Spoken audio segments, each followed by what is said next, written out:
First, let's talk about defining the problem. Imagine we're a detective solving a mystery. The first step is to understand what we're dealing with. Clearly define the problem by asking questions like, what is happening? And why is this an issue? The more specific we are, the easier it will be to find a solution. Next, gather information.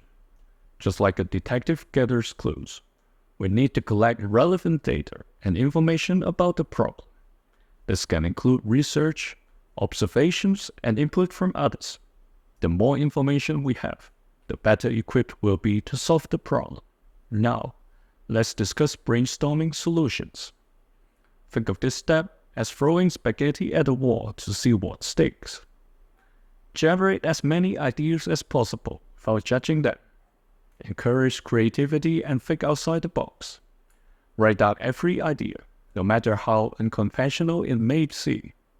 Later, we can evaluate which solutions are most feasible. Once we have a list of potential solutions, it's time to evaluate and prioritize.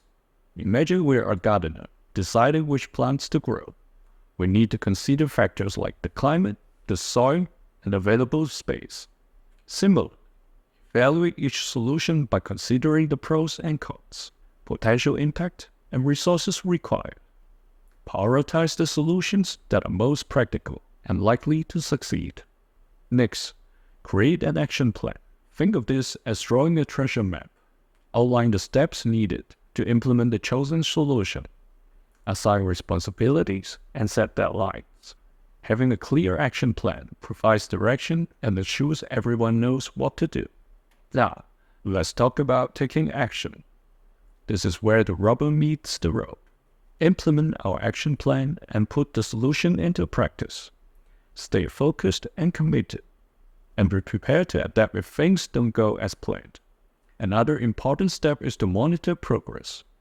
Imagine we're a chef tasting a dish as it goes. Regularly check the progress of our solution to ensure it's working as intended. Gather feedback, track results, and make adjustments as needed.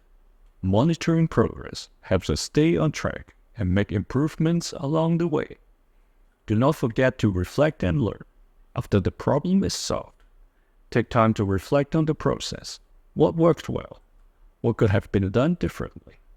Think of this as reviewing a game tape to improve our performance. Reflecting on our experiences helps us learn and grow, making us better equipped to tackle future problems.